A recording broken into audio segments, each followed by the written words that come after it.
Hello दोस्तों, welcome to mathematics CG में मैं पवन सर आप सभी का एक बार फिर से स्वागत करता हूं। तो क्लास 10 के बच्चों, आज हम लोग स्टार्ट करने जा रहे हैं मैथ्स 1 का चैप्टर नंबर 5 जिसका नाम है संभावना।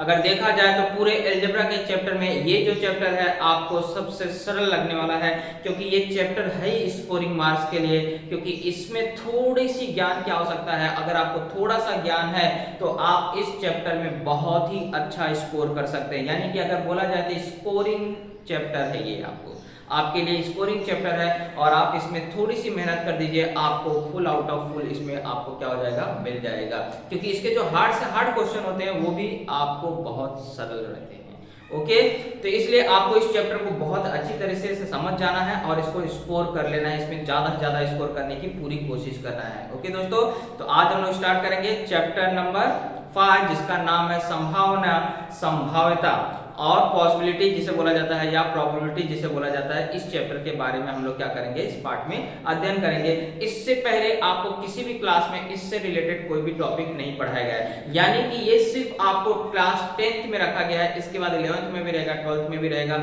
अगर मैथ्स लेने वाले स्टूडेंट रहेंगे तो ये चैप्टर 10 से स्टार्ट किया गया है, इसलिए हमें यहाँ पे बेसिक चीज को ज्यादा अच्छे से पढ़ना है और इसके बाद हम लोग हायर लेवल पे जाएंगे तो हायर लेवल की स्टडी करेंगे।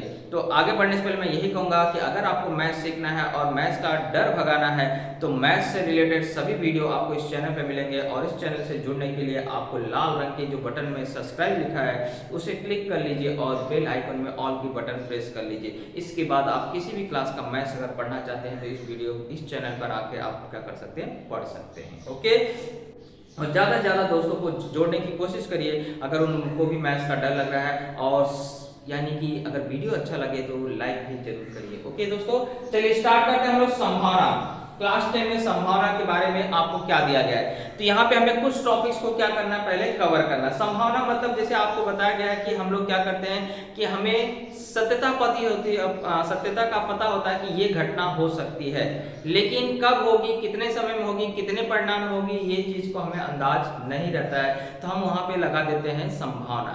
जैसे हम लोग बोलते हैं कल से ठंड स्टार्ट हो सकती है, होने की संभावना है, ऐसा बोलते हैं ना। कल से बारिश होने की संभावना ज्यादा है, यानी कि ऐसा जैसे बारिश का मौसम आता है तो हम लोग ऐसे बात करते हैं कि अब बारिश स्टार्ट होने वाली है, अब बारिश का मौसम आ गया है, अब बारिश स्टार्ट होने वाली है। या हम लोग बोल सकते हैं अब 4-5 दिन लगातार हो सकता है बारिश हो सकती है। यानी कि यहाँ पे हम लोग क्या कर रहे हैं, संभावना बता रहे हैं, वेदर को, मौसम को देखते हुए अपनी क्या कर रहे हैं, संभावना को बता रहे हैं। ओके, ये कितना परसेंट सत्य होगा ये बात हमें पता नहीं, लेकिन हम लोग क्या कर रहे हैं, एक अंदाज लगा रहे हैं, यानी कि संभावना बता रहे हैं कि ये चीज हो सकती है। और दूसरी बात है कि अगर आप बोलेंगे कि हम लोग, मैं ऐसा रिजल्ट आने वाला रहता तो हम लोग क्या बोलते हैं कि मुझे लगता है कि मैं 80% की संभावना है मुझे, यानी कि वहां पे भी आप क्या कर सकते हैं, एक अंदाज लगाते हैं कि आपको क्या है, इतना नंबर आने की संभावना है, क्योंकि आपने पेपर दिया तो आपको अंदाज लग जाता है कि मेरा कितना नंबर आ सकता है, कितना अंक आ सकता है। यानी कि यहाँ पे हम लोग यूज करते हैं संभावना, और डेली लाइफ में हम लोग संभावना यूज करते हैं, यानी कि पॉसिबिलिटी बताते हैं कि ये हो सकता है। जैसे हम लोग बोलते हैं अगर मैं नहीं पढ़ूंगा तो फेल हो जाऊंगा, होने की संभावना है, मैंने पेपर मेरा अच्छा नहीं किया, मेरे फेल होने की संभावना है। तो इस तरह से आप क्या करते हैं, कई बार क्या करते हैं, संभावना का उपयोग करते हैं। तो इसी चीज को हमें क्या करना है, यहाँ पे पढ़ना है। तो सबसे पहले उसमें एक आता है यादृच्छिक प्रयोग। देखिए आपको जब किताब में देखा जाएगा तो कई बार लिखा है, या क्वेश्चन में जब आप पढ़ेंगे तो आपको एक शब्द आएगा यादृच्छिक, यादृच्छिक प्रयोग आपको आएगा, जिसे बोलते हैं रैंडम एक्सपेरिमेंट, रैंडम एक्सपेरिमेंट। तो यादृच्छिक प्रयोग क्या होता है, जैसे अगर हम लोग को पहले से वो घटना की संभावना मालूम है, उसके जितने परिणाम हो सकते हैं वो परिणाम हमें पहले से पता है, लेकिन ये निश्चित कर नहीं सकते हैं कि इस बार यही परिणाम आएगा, लेकिन उसके परिणाम के सत्य होने की घटना क्या है, समान है, समान मात्रा में होती है, तो उसे हम लोग कहते हैं यादृच्छिक प्रयोग। जैसे मैंने एक सिक्का उछालने गया मैं, तो मुझे उसका उत्तर मालूम है, या तो उसका उत्तर क्या होगा, हेड होगा या तो टेल होगा, तो हमें संभावना क्या है, मालूम है। कि ये यही चीज हो सकता है, लेकिन अब मैं उड़ाने जा रहा हूं तो क्या हेड आएगा कि टेल आएगा ये निश्चित मैं नहीं कर सकता हूं, ये मेरा निश्चित नहीं है। लेकिन दोनों का परिणाम समान है, जितना हेड आने की संभावना है उतना ही टेल आने की भी संभावना है, यानी कि इसी प्रयोग को कहा जाता है यादृच्छिक प्रयोग। अब मान लीजिए आपके बैग में मैंने 1 से 20 नंबर के क्या किए, अंक लिख करके कागज डाल दिए। अब आपको मैंने बोला कि आप उसमें से एक कागज निकालिए, तो ये तो आपको मालूम है कि जो नंबर वो निकलेगा वो या तो 1 से लेकर के 20 अंक तक में से कोई भी हो सकता है, ये आपको बात सत्य पता है कि उसमें जो नंबर होगा या तो वो 1 होगा या तो 2 होगा या तो 3 होगा या तो इस तरह से आपको 20 नंबर में से कोई भी एक नंबर होगा, यानी इतना तो आपको सारे परिणाम मालूम है कि इन्हीं में से कोई एक अंक होगा। लेकिन कौन सा अंक होगा ये आप निश्चित नहीं कर सकते हैं, लेकिन हर एक नंबर के आने की संभावना क्या है, समान है। हो सकता है 2 की जितनी आप बोलेंगे 50% चांसेस है, उतने ही 5 के आने की भी 50% चांसेस है, यानी कि संभावना की मात्रा क्या है, दोनों की समान है। और हमें पूरी घटना के भी क्या परिणाम हो सकते हैं वो भी पता है, लेकिन अब इस बार क्या आएगा ये हम लोग बता नहीं सकते हैं। तो इस प्रकार के प्रयोग को ही कहा जाता है यादृच्छिक प्रयोग। ओके, अब जैसे आप लूडो खेलते हैं, लूडो खेलते समय आप क्या करते हैं, पासे को फेंकते हैं। तो पासा जब आप फेंकते हैं तो ये आपको पता है कि या तो मेरा 1 आएगा या तो 2 आएगा या तो 3 आएगा या तो 4 आएगा या तो 5 आएगा या तो 6 आएगा, यानी ये सारे परिणाम आपको मालूम है कि जो मेरा रिजल्ट आने वाला है इन्हीं में से कोई एक आने वाला है, लेकिन क्या आएगा ये आप निश्चित नहीं कर सकते हैं। और हर एक अंक आने की संभावना क्या है, एक बराबर है। तो इसी प्रयोग को कहा जाता है यादृच्छिक प्रयोग। आई होप आपको यादृच्छिक प्रयोग समझ में आ गया होगा।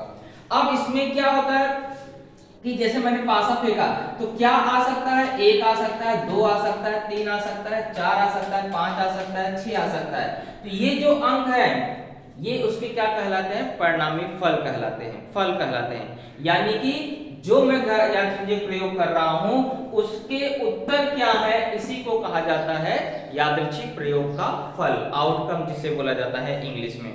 ओके, यानी कि जो मैं प्रयोग कर रहा हूं तो उसके परिणाम आपको मालूम है, और जितने संभव परिणाम होते हैं उन सारे परिणामों को क्या कहा जाता है, फल कहा जाता है। यादृच्छिक प्रयोग का क्या कहा जाता है, फल या परिणाम कहा जाता है या आउटकम कहा जाता है। ओके, अब आगे आते हैं हम लोग सैंपल स्पेस पे, नमूना अवकाश पे। नमूना अवकाश,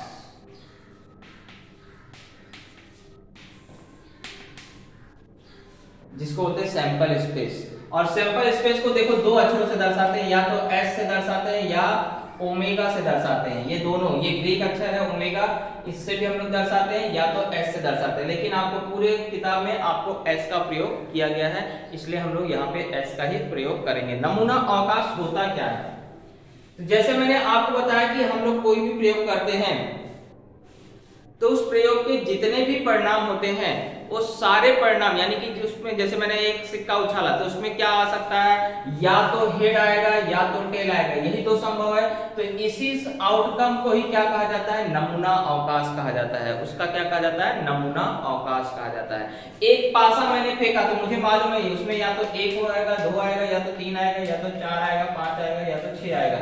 इतने ही आउटकम हो सकते हैं, इतने ही परिणाम आ सकते हैं। तो इसी को कहा जाता है क्या, नमूना अवकाश, उस प्रयोग का नमूना अवकाश। ओके, दो सिक्का मैंने उछाला तो दो सिक्का उछालने पर अगर आपको बोला गया है तो या तो हेड हेड आ सकता है, या तो हेड टेल आ सकता है, या तो टेल हेड आ सकता है, या तो टेल टेल आ सकता है। यानी कि ये क्या हो गया, उस घटना का आपको नमूना अवकाश हो गया, यानी कि उस प्रयोग का आपको इतने संभावित रिजल्ट हो सकते हैं, तो इसे कहा जाता है नमूना अवकाश। ओके, तो नमूना अवकाश बताया गया। यादृच्छिक प्रयोग में सभी संभावित फलों को कहा जाता है नमूना अवकाश। जो भी हम प्रयोग करते हैं उस प्रयोग में जितने संभावित फल हो सकते हैं, जितने परिणामी रिजल्ट आ सकते हैं, उन सारे फलों को कहा जाता है नमूना अवकाश एस।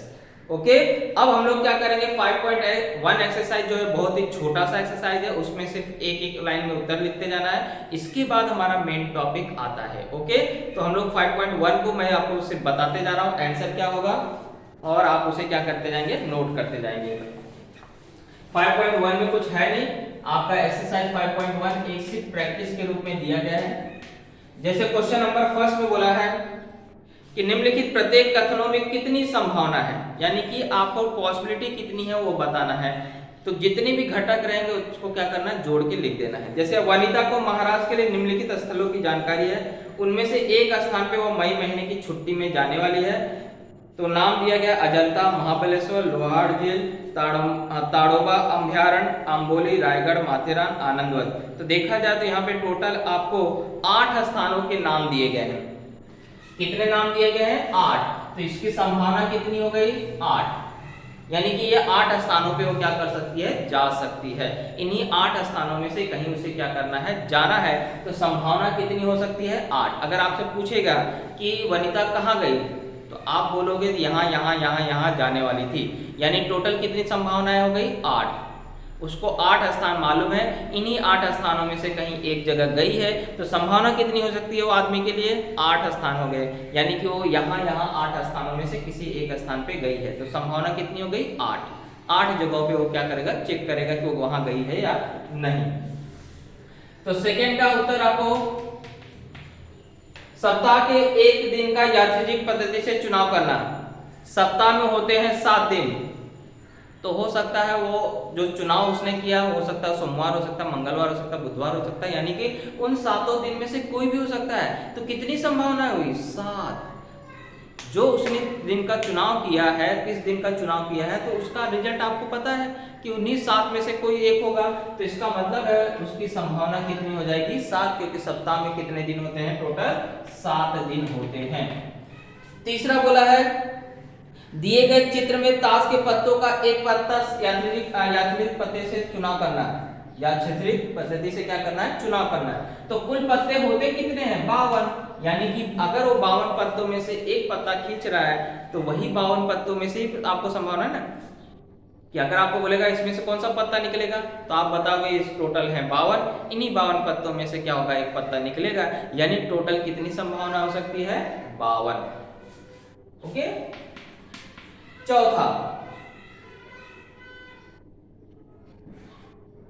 चौथा बोला प्रत्येक कार्ड पे एक संख्या 10 से 20 तक इस प्रकार लिखी गई है और उनमें से एक कार्ड यादृच्छिक पद्धति से चुनना है। कहां से बोला है, 10 से 20। 10 से 20 तक नंबर लिखा हुआ है, तो कितने नंबर हो गए आप देख लीजिए, 10 हो गया, 11 हो गया, 12 हो गया, 13 हो गया, 14 हो गया, 15 हो गया, 16 हो गया, 17 हो गया, 18 हो गया, 19 हो गया, 20 हो गया। कितने नंबर कार्ड हो रहे हैं, 3 3 6 3 6 9 9 2 11 कार्ड हो रहे हैं। तो यानी कि उन्हीं 11, यही 11 संभावना है, उनमें से कोई भी एक कार्ड क्या होगा, निकलेगा। तो इस तरह से आपका आंसर यहाँ पे एक एक लाइन में क्या होता जाएगा, खत्म होते जाएगा। चलिए आगे हम लोग बढ़ते हैं, नमूना अवकाश के बारे में सीखते हैं और उसके घटकों की संख्या के बारे में सीखते हैं। तब हम लोग 5.2 एक्सरसाइज को क्या करेंगे, स्टार्ट करेंगे।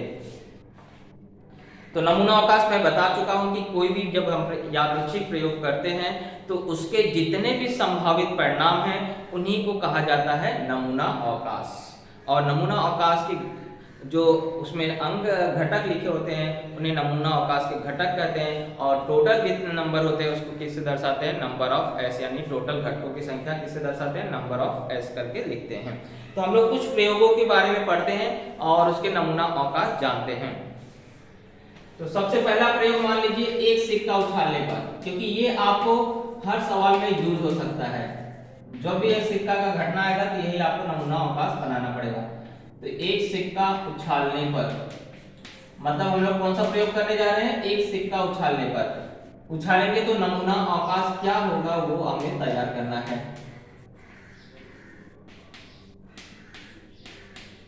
तो नमूना अवकाश एस को मैंने बताया किससे दर्शाया जाता है, एस से। अब नमूना अवकाश एस, इसमें क्या संभावना होगी, या तो अगर आप एक सिक्का उछालेंगे तो या तो हेड आएगा या तो टेल आएगा, यानी एच कॉमा टी, यही आपको हो सकता है। तो मेरे कितने घटक हो गए, 1 2, तो यानी नंबर ऑफ एस कितना हो गया, 2 हो गया। ये हो गया एक सिक्का का उछालने पर नमूना अवकाश। जब भी आपको सवाल आएगा एक सिक्का उछालने पर, तो नमूना अवकाश आपको यही लिखना पड़ेगा। ओके, जब भी एक सिक्का उछालने की बात करेगा तो। दूसरा आपको पूछ सकता है दो सिक्का उछालने पर। पहले हम लोग सारे सिक्के के जितने भी आपको संभावित क्वेश्चन है वो पढ़ लेते हैं, उसका नमूना अवकाश कैसे तैयार करते हैं। तो दो सिक्का उछालने पर,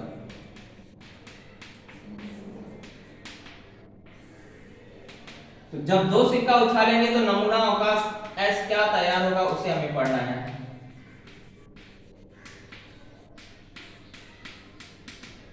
तो दो सिक्का के लिए आपको नमूना अवकाश हो जाएगा H H H T T H T T. ये कैसे बना? हो सकता है दो सिक्का उछाला जा रहा है ना, एक व्यक्ति यहां उछाल रहा है, एक व्यक्ति वहां उछाल रहा है। मान लीजिए पहले व्यक्ति का एच आया, दूसरे वाले का भी एच आया, तो पहले आपको क्या हो गया? एच एच हो गया। मान लीजिए पहला व्यक्ति है, मान लीजिए यहाँ पहला व्यक्ति है और यहाँ पे क्या है? दूसरा व्यक्ति। अब पहले व्यक्ति ने उड़ाया तो एच आया, दूसरे व्यक्ति ने उड़ाया तो टी आया, यानी कि एच टी हो सकता है संभावना। जितनी भी संभावनाएं हो सकती है वो सारे यहाँ लिखना पड़ता है। अब हो सकता है पहले व्यक्ति का टी आया हो, टेल आया हो, लेकिन दूसरे वाले का एच आया हो, और हो सकता है पहले वाले का भी टी आया और दूसरे वाले का भी टी आया। इससे ज्यादा कोई संभावना हो नहीं सकती है। अगर हो सकती तो बता दीजिएगा। ओके, तो इससे ज्यादा कोई संभावना नहीं होगी, यानी यही टोटल आपको परिणाम हो सकते हैं, इससे ज्यादा कोई और परिणाम नहीं आ सकता है। तो यही हमारा क्या हो गया? दो सिक्का उछालने पर नमूना अवकाश हो गया। और इसे बनाने का तरीका दोस्तों मैंने आपको बता देता हूं कि पहले आपको जब भी दो सिक्का वाला बोलेगा तो दो बार एच लिखना, दो बार टी लिखना।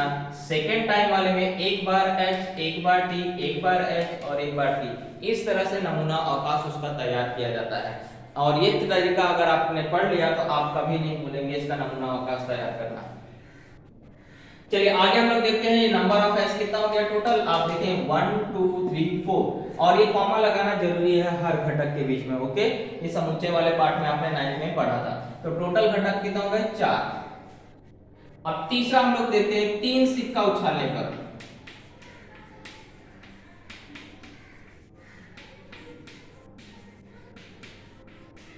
तो अगर परीक्षा में आपको 10वीं में सिर्फ यही 3 है, सिक्के वाले में यही 3 चीज का पॉसिबिलिटी है, या तो एक सिक्के का पूछेगा, या तो दो, या तो 3 सिक्के का। तो जब 3 सिक्का उछाला जाएगा तो नमूना अवकाश क्या क्या हो सकता है, यानी कि उसमें कितनी संभावनाएं हो सकती है, पॉसिबिलिटी कितनी हो सकती है, वो हमें क्या करना है? लिखना है। तो नमूना अवकाश S बराबर, इसमें 3 घटक क्या बनेंगे? 8 घटक बनते हैं इसमें टोटल। कैसे बनाना है ये आपको सीख लीजिए। 4 बार पहले H लिख लेना। क्या करना? 4 बार पहले H, पहले सिक्के के लिए बता रहा हूं, पहले पृष्ठभाग के लिए बता रहा हूं। तो 4 बार H, फिर 4 बार T लिख लेना। ओके, फिर सेकेंड वाले सिक्के के लिए 2 बार H लिखना, 2 बार T लिखना। 2 बार H लिख चुके, अब 2 बार क्या करोगे? T लिखोगे, फिर 2 बार H लिखोगे, 2 बार क्या लिखोगे? T लिखोगे। ये तो सेकंड सिक्के के लिए हो गया, लेकिन है कितना? 3 सिक्का। तो तीसरे वाले के लिए क्या करोगे? एक बार H लिखना, एक बार T लिखना, एक बार H लिखना, एक बार T लिखना, एक बार H लिखना, एक बार T, एक बार H, एक बार T। तो यही नमूना अवकाश आपको उसमें लिख लेना है। तो हमारे घटक क्या हुए? H H H। ये तीनों के बाद आप कॉमा लगाएंगे, क्योंकि 3 सिक्का बोला मतलब 3 जोड़ी में रहेंगे। ओके, यहाँ 2 बोला था तो 2 जोड़ी में थे, यहाँ 1 था तो 1 1 जोड़ी में था। ओके, H H H, इसके बाद क्या आएगा? H H T, इसके बाद क्या आएगा? H T H, इसके बाद क्या है? H T T। यही घटक आगे पीछे भी लिख सकते हैं, ऐसे जरूरी नहीं कि यही क्रम से लिखना है। ओके, बस घटक वही होने चाहिए, आगे पीछे कोई भी लिख लीजिए। इसके बाद क्या है? T H H, इसके बाद क्या है? T H T, इसके बाद क्या है? T T H, और लास्ट में क्या है? T T T। ओके, तो ये हो गया हमारा नंबर ऑफ एस। अगर देखा जाए तो टोटल हो गया 8। तो ये मैंने बता दिया सिक्का के नमूना अवकाश को तैयार करने का तरीका, चाहे वह एक सिक्का का हो, चाहे 2 सिक्के का हो, चाहे 3 सिक्के का। इससे ज्यादा आपको यहाँ नहीं पूछा जाता है। ओके, अब हम लोग पढ़ेंगे पासे का नमूना अवकाश कैसे तैयार किया जाता है।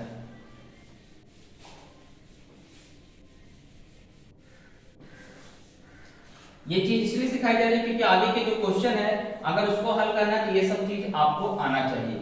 अगर ये नहीं आएगा तो आपको आगे में पढ़ के कोई मतलब नहीं है। तो नमूना अवकाश तैयार करना हर सवाल में आपको पड़ेगा ही पड़ेगा। चलिए अब हम लोग पढ़ते हैं किसका? पासे का। तो पासा में दो आपको आता है, एक पासा का आता है, दो पासे का आता है। तो पहले हम लोग करते हैं एक पासे का।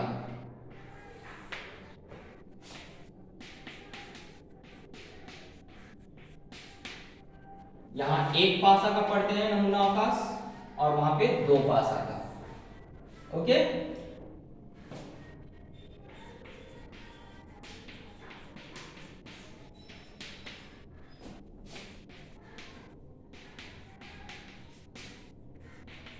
सिक्के में तीन सिक्के का पूछता है, पासे में दो पासे का पूछता है। तो पहले देखिए एक पासा उछालेंगे तो नमूना अवकाश एस क्या आएगा। एक पासे में क्या नंबर होता है, एक होगा, या तो सेकंड टाइम दो हो सकता है, या तो तीन हो सकता है, या तो चार आ सकता है, या तो पांच आ सकता है, या तो छह आ सकता है। इससे ज्यादा पॉसिबिलिटी नहीं हो सकती है। यानी कि यहाँ पे नंबर ऑफ एस कितना हो गया, टोटल 6 हो गया। ओके, तो ये हो गया एक सिक्के का, सॉरी एक पासे का। ये तो आसानी से आप तैयार कर सकते हैं। दो पासे का कैसे तैयार करेंगे।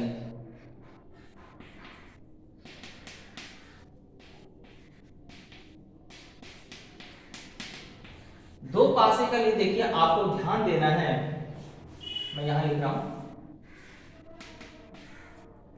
दो पासे के लिए आपको ध्यान देना है, पहले वाले पासे को मान लीजिए एक ही फिक्स करिए। देखिए लिखने का तरीका फिक्स, आपको क्या करना है, पहले वाले मान लीजिए दो लोग हैं ना, एक पासा उछालना, उसका एक के साथ क्या पॉसिबिलिटी, सेकंड वाले की एक के साथ पूरी पॉसिबिलिटी लिख लीजिए, फिर दो के साथ लिख लीजिए, तीन के साथ लिख लीजिए, चार के साथ। यानी कि मान लीजिए पहले वाले का बार बार एक आ रहा है और दूसरे वाले का क्या है, एक आया, तो ये हमारा पहला हो सकता है। हो सकता है पहले वाले का एक आया और दूसरे वाले का दो आया, यानी कि एक के साथ पूरा लिख लीजिए पहले। तो पहले वाले को मैं फिक्स कर दे रहा हूं, एक रख रहा हूं और बाकी वाले का चेंज करते जा रहा हूं।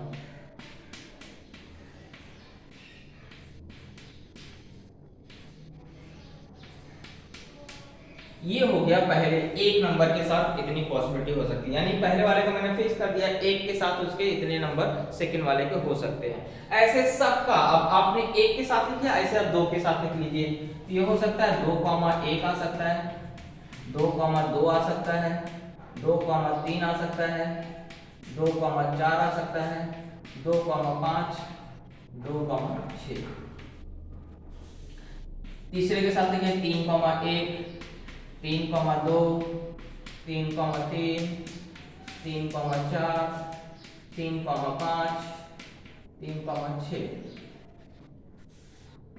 चार के साथ 4,1, 4,2। देखिए परीक्षा में आप ऐसा नहीं करना शॉर्टकट मार देना, आपको मालूम चल गया ऐसे सब लिखना तो लास्ट में लिख देना, पूरा लिखना पड़ता है। ओके, तो 4,2, 4,3, 4,4, 4,5, 4,6। चार के साथ हो गया, अब पांच के साथ लिखिए।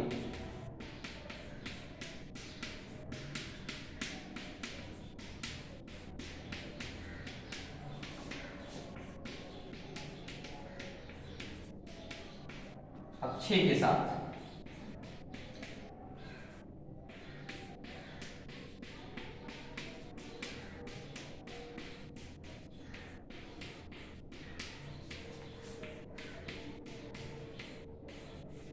तो इतने होते हैं दो पासे के पॉसिबिलिटी। दो पासा जब उछाला जाएगा तो इतनी पॉसिबिलिटी हो सकती है, यानी नंबर ऑफ एस कितना हो गया टोटल देखा जाए तो एक के साथ 6 बन रहा है, यानी कि 6 के साथ कितना हो जाएगा, 6 6 36 हो जाएगा। 36 नमूना अवकाश है टोटल। 1 2 3 4 5 6, एक के साथ 6, दो के साथ 6, तीन के साथ 6, ये सब 6 6, यानी 6 6 36 हो गया। तो इस तरह 36 संभावनाएं आपको क्या हो सकती है, टोटल बन सकती है दो पासे का।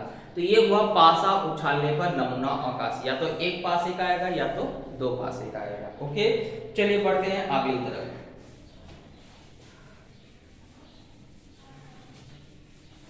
अब हम लोग थोड़ा कार्ड के बारे में सीख लेते हैं।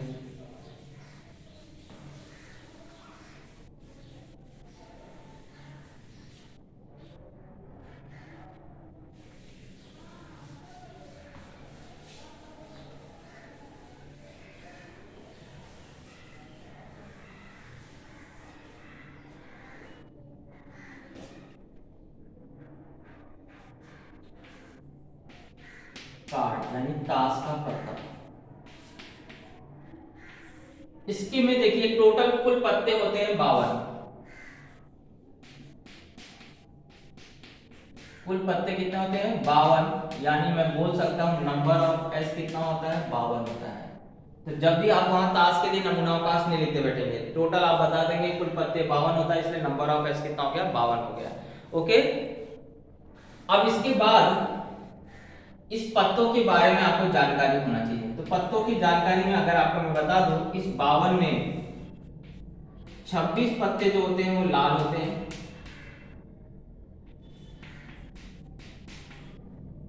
और 26 जो पत्ते होते हैं वो काले होते हैं। कलर की बात करें तो दो कलर होते हैं, एक लाल होता है और एक काला होता है, यानी टोटल 52 पत्तों में से आधा लाल आधा काला, यानी 26-26। ओके, अब इन 26 पत्तों में जो लाल पत्ते होते हैं, तो लाल दो प्रकार के पत्ते होते हैं। एक होता है आपको ईट, एक होता है ईट, इस तरह से सिंबल उस पे बना होता है, और ये होते हैं 13। क्या होते हैं 13। कितने पत्ते होते हैं 13 ईट होते हैं, और 13 जो होते हैं वो लाल पान होते हैं। क्या होते हैं लाल पान। इस तरह से लाल ईट कलर का भी कलर लाल होता है, 13 ये लाल होते हैं, 13 ये लाल होते हैं, यानी कि टोटल हो गए 26 लाल हो गए। और काले पत्तों में अगर आपको देखा जाए तो 13 जो होते हैं वो चिड़ी होते हैं। 13 पत्ते जो होते हैं वो क्या होते हैं चिड़ी होते हैं। चिड़ी का चित्र ऐसा कुछ होता है। ओके, इस तरह से चिड़ी का चित्र बना होता है, ये काला होता है। और 13 जो होते हैं वह हुकुम होते हैं, जिसको हम लोग दूसरी भाषा में बोलते हैं काला पान। यानी कि देखा जाए तो इस तरह से 4 प्रकार के इसमें पत्ते होते हैं, और हर पत्ता कितने संख्या में होता है 13 संख्या में होता है। ईट, लाल पान, चिड़िया और हुकुम, चिड़ी और हुकुम, ये 4 प्रकार के पत्ते उसमें होते हैं, और हर प्रकार का पत्ता कितना कितना होता है 13। तो 13 चौक कितना हो जाता है 52। ओके, अब इस 52 पत्तों में से आपको मैंने बता दिया, हर एक कलर की बात करें तो 26 लाल और 26 काले होते हैं, और प्रकार की बात करें तो 4 प्रकार के पत्ते होते हैं, और हर एक प्रकार का पत्ता कितना होता है 13। अब इसमें से दर्शनी पत्ता देखिए, दर्शनी पत्ता मतलब होता है जिसमें फोटो छपा हो। दर्शनी पत्ता में आपको आता है 4 गुलाब, इसमें चित्र छपा रहता है। 4 आपको उसको बोलते हैं बादशाह, या दूसरी भाषा में बोला जाता है राजा। और 4 जो होते हैं वह आपको रानी होती है, जिसको दूसरी भाषा में बेगम बोला जाता है। यानी कि टोटल देखा जाए तो 12 पत्ते क्या होते हैं दर्शनी होते हैं, जिसमें फोटो छपा होता है 12 पत्ते। ओके, याद रखिए इक्के को नहीं बोला जाता है, 4 इक्का होते हैं, उसमें हुकुम का भी इक्का होता है, उसपे आपको एक बड़ा सा पान छपा होता है, तो वो आपको दर्शनी पत्ते में नहीं आते हैं। तो अगर दर्शनी पत्तों में कलर की बात किया जाए तो 6 लाल होते हैं और 6 क्या होते हैं काले होते हैं। 6 क्या होते हैं लाल होते हैं और 6 काले होते हैं, ये आपको याद होना चाहिए। तो ये हुआ पत्तों के बारे में जानकारी। आगे हम लोग जब भी सवाल पढ़ेंगे तो उसमें भी थोड़ा बहुत जानकारी आपको वहां पे बता देंगे। ओके, तो इस तरह से हुआ पत्तों की जानकारी। अब हम लोग इसी पर आधारित क्या करेंगे, प्रश्न संग्रह को हल करेंगे 5.2 को। लेकिन उससे पहले हमें क्या होना चाहिए, संख्याओं का ज्ञान होना चाहिए, जो हमें आगे जाकर के यूज होगा। तो थोड़ी सी संख्याओं का भी ज्ञान मैं आपको यहाँ पे दे देता हूँ। वैसे मैं आपको कई बार संख्याओं का ज्ञान बता चुका हूँ, लेकिन आपको इसमें मोस्टली जो उपयोग होगा उसको हम लोग पढ़ लेते हैं। सबसे पहली बात आती है सम संख्या। सम संख्या मतलब वो जो 2 से विभाजित हो, जो संख्या 2 से विभाजित हो।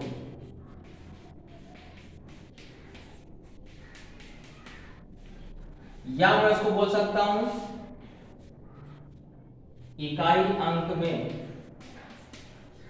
और 2 से विभाजित कौन होता है वो मैं बता रहा हूं। जो संख्या 2 से विभाजित हो, और 2 से विभाजित कौन सा होता है इकाई अंक जिसका क्या हो 0 हो, 2 हो, 4 हो, 6 हो, 8 हो। इसके जिसके भी इकाई अंक में 0, 2, 4, 6, 8 होगा वो सब 2 से विभाजित होती है, और वो क्या होती है सम संख्या होती है। जैसे उदाहरण देख लीजिए, 2 4 6 8 10 12 14 16 18 20 22 24 ऐसे लेकर आपको 1006 लिख लीजिए, चाहे 5000 5008 लिख लीजिए। ये सारे नंबर में इकाई स्थान में देखो 0 2 4 6 8 है, क्या हो गया? सम संख्या हो गया। दूसरा आता है विषम संख्या।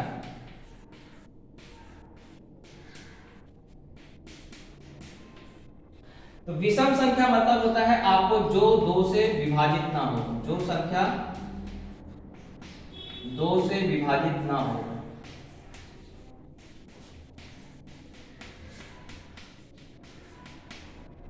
या हम लोग दूसरी भाषा बोल सकते हैं इकाई अंक। इकाई अंक पे क्या हो? 1 हो, 3 हो, 5 हो, 7 हो, 9 हो। जिसके भी इकाई अंक पे ये अंक आएगा वो क्या होगा? विषम संख्या होगा। जैसे 1 3 5 7 9 11 13 15 17 19 21 23 25 डैश डैश डैश ऐसा आप करते जाइए। जिसके भी इकाई अंक पे ये नंबर आएगा वो सारे के सारे क्या होंगे? विषम संख्या होंगी। इसके बाद हम लोग पढ़ते हैं भाज्य संख्या।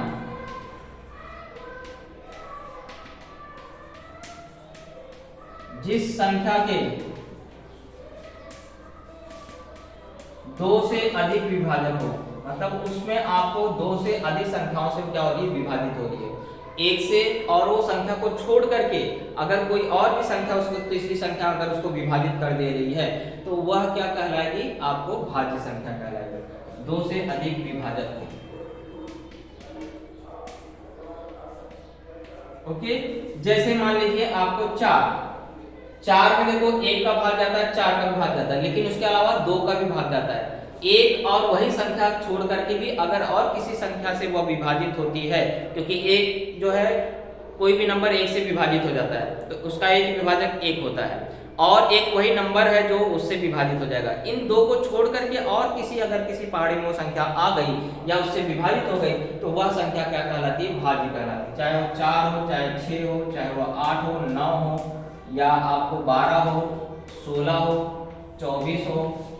ऐसे मतलब आपको नंबर मैंने क्रम से नहीं लिखा, इसमें आपको बीच में छूट दिया है। जैसे आपको यहाँ पे देखा जाए तो 10 छूट गया है, 10 के भी में 1 का भाग जाता है, 10 का भाग जाता है, 2 का भाग जाता है, 5 का भाग जाता है, यानी उसके कई विभाजक होते हैं। वो क्या कहलाएगी? भाज्य संख्या कहलाएगी। और अभाज्य मतलब इसको मैं आपको ऊपर लिखा था क्योंकि ये बहुत जरूरी है अभाज्य संख्या पहचानना।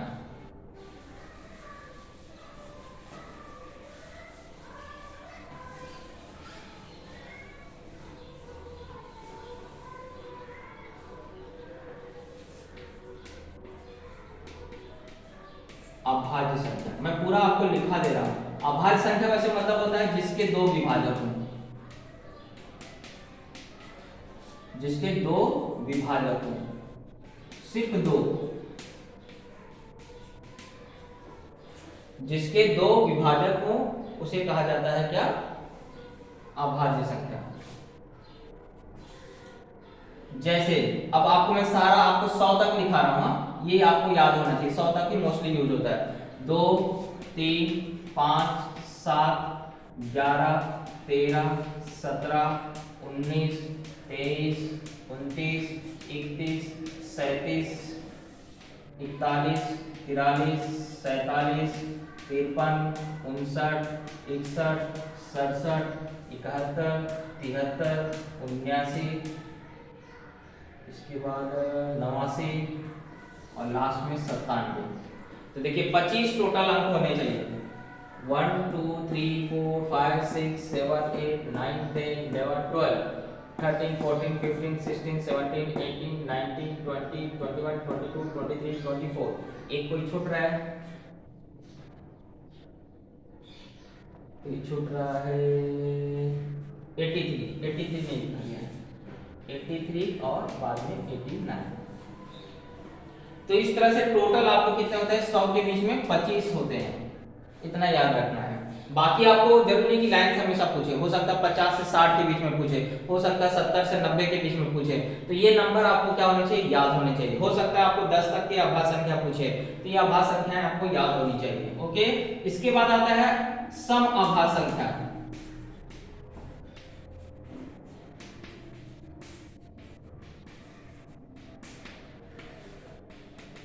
सम आभास संख्या सिर्फ एक है। सम आभास संख्या मतलब जिसमें 2 का भाग जाए और अब आभास संख्या है, तो आपको सिर्फ क्या होती है, 2। एक ही अंक है जो आपको सिर्फ 2 होती है, जिसे कहा जाता है सम आभास संख्या, क्योंकि ये सम भी है और अभाज्य भी, इसलिए आपको इसे बोला जाता है सम आभास संख्या। इसके अलावा और कोई भी सम संख्या अभाज्य संख्याओं में से सम नहीं होती है। ओके, और नोट कर लीजिए, एक ना तो भाज्य है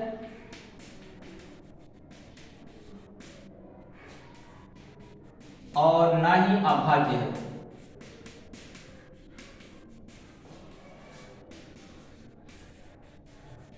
ओके, एक को ना तो भाज्य में गिना जाता है और ना ही अभाज्य में गिना जाता है। इसके बाद अगला आता है पूर्ण वर्ग संख्या। ये भी आपको कई बार पूछा जाता है, पूर्ण वर्ग संख्या।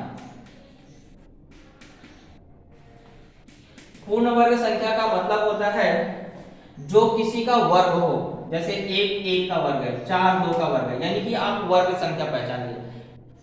9 आता है, 16 आता है, 25 आता है, 36 आता है, 49 आता है, ये सब क्या है, वर्ग है। तो पूर्ण वर्ग संख्या मतलब जो किसी ना किसी का वर्ग हो। तो 49, इसके बाद आपको 64, इसके बाद 81, 100, ऐसे ही नंबर आपको क्या कहलाते हैं, पूर्ण वर्ग संख्या कहलाती है। ओके,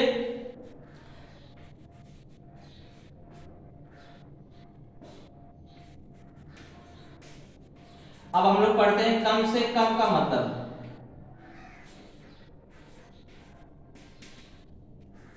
क्योंकि ये भी आपको कई बार यूज होता है सेंटेंस में। कम से कम का अर्थ, कम से कम मतलब वह संख्या और उससे अधिक, वह संख्या तथा उससे अधिक।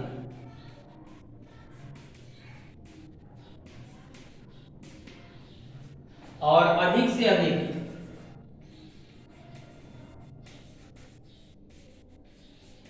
अधिक से अधिक,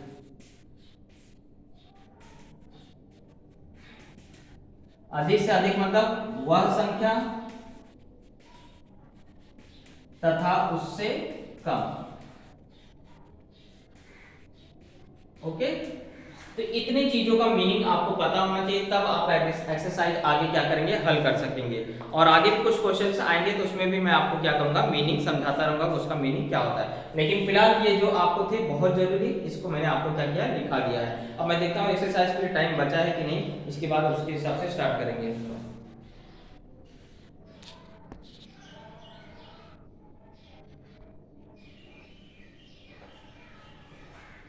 तो दोस्तों ऑलमोस्ट टाइम क्या हो गया, खत्म हो गया है, क्योंकि 46 मिनट के बाद का वीडियो क्या हो जाता है, कट जाता है इसके बाद, इसलिए 46 मिनट का ही वीडियो हम लोग क्या करते हैं, बनाते हैं। ओके, अब आगे हम लोग एक्सरसाइज 5.2 को क्या करेंगे, अगले लेक्चर में, अगले वीडियो में हम लोग क्या करेंगे, कंप्लीट करेंगे। और बेसिक चीज को आपको जानना बहुत जरूरी था, इसलिए बेसिक चीज को इसको क्या करना है, अच्छे तरीके से पढ़ लेना है। और आगे के लेक्चर में हम लोग क्या करेंगे, एक्सरसाइज 5.2 को हल करेंगे। तब तक के लिए गुड बाय, जय हिंद, जय भारत।